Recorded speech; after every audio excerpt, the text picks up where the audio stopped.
Hello friends, welcome to RK Misha kitchen. என் சேனலை subscribe பண்ண எல்லா ஃப்ரெண்ட்ஸ்க்கும் ரொம்ப தேங்க்ஸ்.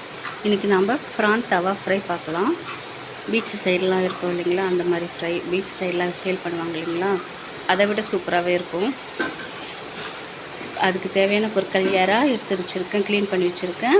ஒரு ஸ்பூன் குழம்பு மிளகாய் தூள், 1/4 ஸ்பூன் உப்பு, 1/2 ஸ்பூன் கரம் மசாலா, 1/4 ஸ்பூன் மஞ்சள் தூள். நீங்கள் குழம்பு மிளகாய் தூளுக்கு பதிலாக 1/2 ஸ்பூன் காஞ்ச மிளகாய் தூள், தனியாத்தூள் 1 ஸ்பூன் இதையும் சேர்த்துக்கலாம். கொஞ்சம் கொத்தமல்லி, ஒரு வெங்காயம் கட் பண்ணி வச்சுருக்கேன், கொஞ்சம் தேவையான அளவு கருவேப்பிலை, 1/2 ஸ்பூன் இஞ்சி பூண்டு பேஸ்ட்டு.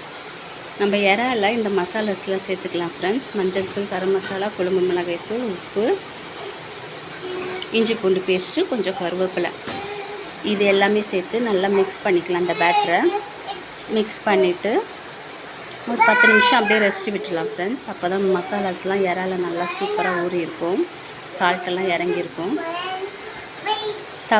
தவாயெல்லாம் சூடானதும் ஒரு 3 ஸ்பூன் எண்ணெய் விட்டுக்கலாம். எண்ணெய் விட்டு எண்ணெய் சூடானதும் 1/4 ஸ்பூன் சோம்பு சேர்த்துக்கலாம் ஃப்ரெண்ட்ஸ். சோம்பு சேர்த்து சோம்பு நல்லா பொரிஞ்சதும் கட் பண்ணி வச்சுருக்க ஒரு வெங்காயமும் கொஞ்சம் கருவேப்பிலையும் சேர்த்துக்கலாம். வெங்காயம் ஒரு பாதி கண்ணாடி பதம் வதங்கினா போதும் ஃப்ரெண்ட்ஸ். ஃபுல்லாக ரொம்ப செவக்க வதங்கணும்னு அவசியம் இல்லை. நம்ம யாராவது ஃப்ரை பண்ணுறதுக்குள்ளவே அதுவே சூப்பராக ஃப்ரை ஆகிடும். அது பாருங்கள், இந்த ஸ்டேஜில் நம்ம அந்த மிக்ஸ் பண்ணி வச்சுருக்க எறா பேட்டரை மசாலாவை சேர்த்துக்கலாம். சூப்பராக இருக்கும். எல்லா வெரைட்டி ரைஸ்க்கும் நீங்கள் செய்யலாம். பேச்சுலர்ஸ் கூட ரொம்ப ஈஸியாக செய்யலாம். கொஞ்சமாக இவ்வளோண்டு 200 ரூபாய்க்கெல்லாம் வாங்கி சாப்பிட்றீங்க இல்லையா, அது ஈஸியாக, ரொம்ப ஈஸியாக செய்யலாம் வீட்டிலே. நல்லா மிக்ஸ் பண்ணி விட்டுக்கோங்க. நம்ம சால்ட்டெல்லாம் ஏற்கனவே போட்டோம்.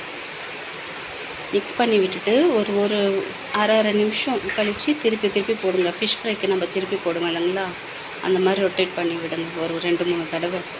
நம்மளுக்கு அந்த கலர் நம்மளுக்கு தெரியும். இந்த மாதிரி ஸ்டேஜ் பார்த்திங்களா, நல்லா வெந்து வந்துச்சு. 2 நிமிஷத்துலேயே சூப்பராக ரெடி ஆயிடுச்சு. ஒரு 10 மிளகு எடுத்து க்ரஷ் பண்ணி சேர்த்துருக்கேன். நீங்கள் மிளகு தூள் இருந்தால் ஒரு 1/4 ஸ்பூன் சேர்த்துக்கோங்க. உங்கள் காரத்துக்கு ஏற்ற மாதிரி சேர்த்து நல்லா மிக்ஸ் பண்ணி விட்டுக்குங்க ஃப்ரெண்ட்ஸ். ட்ரை பண்ணி பாருங்கள், சூப்பராக இருக்கும். கடைசியாக நம்ம கொத்தமல்லியும் சேர்த்துக்கலாம். கொத்தமல்லி சேர்த்து ஒரு அரை நிமிஷம் நல்லா கிளறி விட்டு நம்ம இறக்கணும்னா நம்மளோட எறா ஃப்ரை ரெடி ஃப்ரெண்ட்ஸ். என் சேனல் உங்களுக்கு பிடிச்சிருந்தா லைக் பண்ணுங்கள், ஷேர் பண்ணுங்கள், சப்ஸ்கிரைப் பண்ணுங்கள். தேங்க்யூ.